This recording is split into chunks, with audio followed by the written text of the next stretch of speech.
নমস্কার, আমি ফাল্গুনি।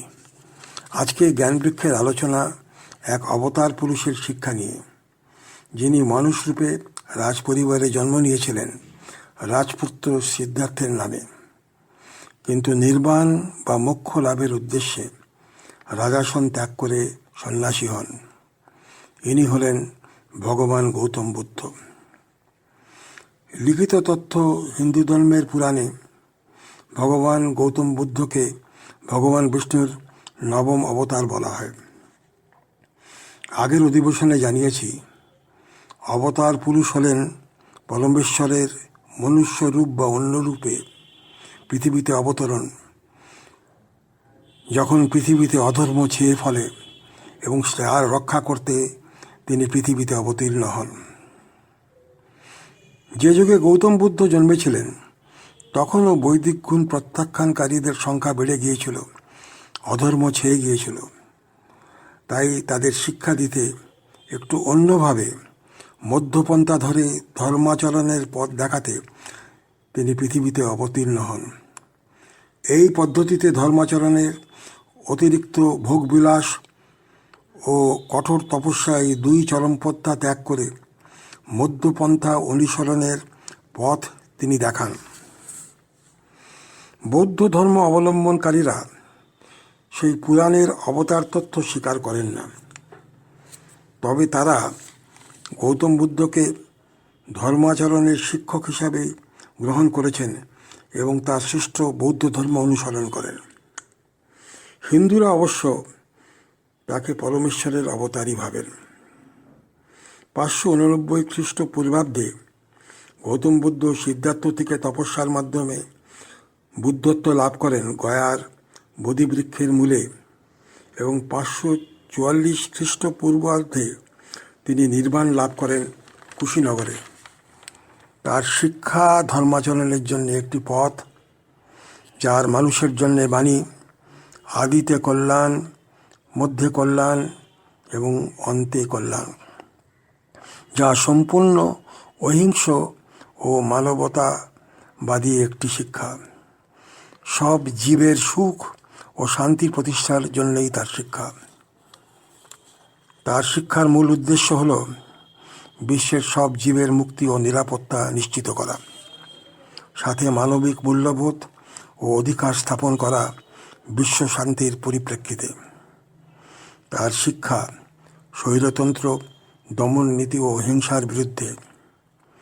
গ্লোবাল পার্সপেক্টিভে এই শিক্ষাই গৌতম বুদ্ধকে এক অসাধারণ মহামানব জনমানসে জাত ধর্ম নির্বিশেষে হৃদয়ে স্থান দিয়েছে।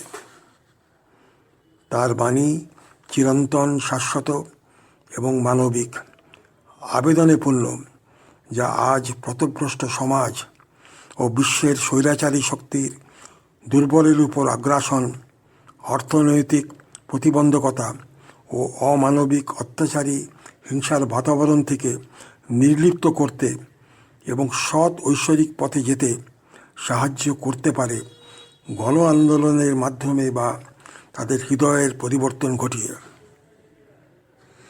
ধর্ম একটি বিশ্বাস, একান্ত ব্যক্তিগত। যে কোনো ধর্মে নিজের মতনভাবে সহজ ভাষায় ধর্মাচরণের পথ দেখায়, এক্ষেত্রেও তাই। বুদ্ধ ধর্মে এটা অহিংসা, মানবিক মূল্যবোধ ও মানবিকতা, যে সংসারের মুক্তি ও আনন্দের পথ। দুঃখের কারণ কি সেটা জেনে নিবারণের পদ্ধতি অনুসরণ করার পথ। নিজের শান্তি ও সুখ কেবল নয়, বিশ্বের মঙ্গল যাতে হতে পারে সেটা শিক্ষার পথ। গৌতম বুদ্ধের অমৃতবাণী বলা আছে মঙ্গলসূত্র 38-এ, যেখানে ব্যবহারিক ও পরমার্থিক শিক্ষার কথা বলেছেন। বিনয়ী, সত্য ও সুভাষিত বাক্য কথন, সৎ লোকের সংসর্গ ও শৃঙ্খলাবদ্ধ জীবন গঠন করা তার শিক্ষার প্রধান লক্ষ্য। একই কথা গীতা বা অন্য ধর্মগ্রন্থে অন্যভাবে বলা আছে, যার ফলে এটা প্রমাণিত ধর্মাচরণের পথ এক, পদ্ধতি আলাদা হতে পারে।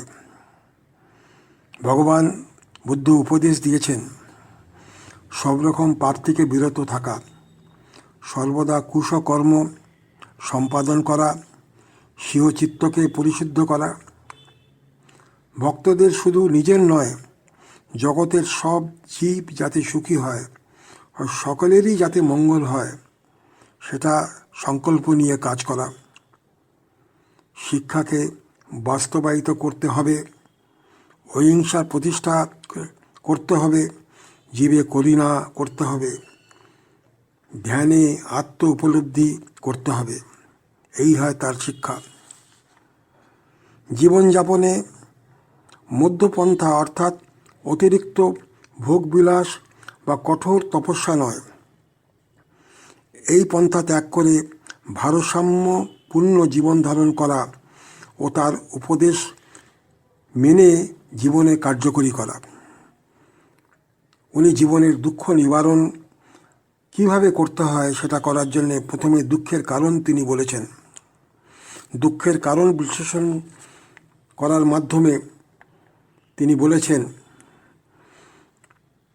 আর্থ সত্য, যাকে ইংরেজিতে বলা হয় ফোর নোবেল ট্রুথ, যার জন্য জীবনের দুঃখের কারণ আসক্তি ও তৃষ্ণা বলা আছে।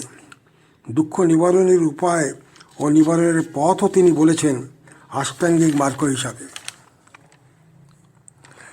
সেটা উপলব্ধি করার জন্য উনি বলেছেন এবং কি কি সেটাও বলেছেন, এটা পরে আমি আলোচনা করছি। পঞ্চশীল যে মুক্তির পথ সেটাও উনি বুঝতে বলেছেন এবং সেটাকেও পালন করতে বলেছি, এটাও আমি পরে ডিসকাশন করব।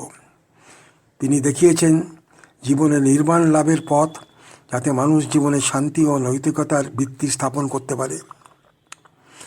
বৌদ্ধ ধর্মের 3 রত্ন হল বুদ্ধ, শিক্ষক, ধর্ম শিক্ষা ও সংঘ সম্প্রদায়।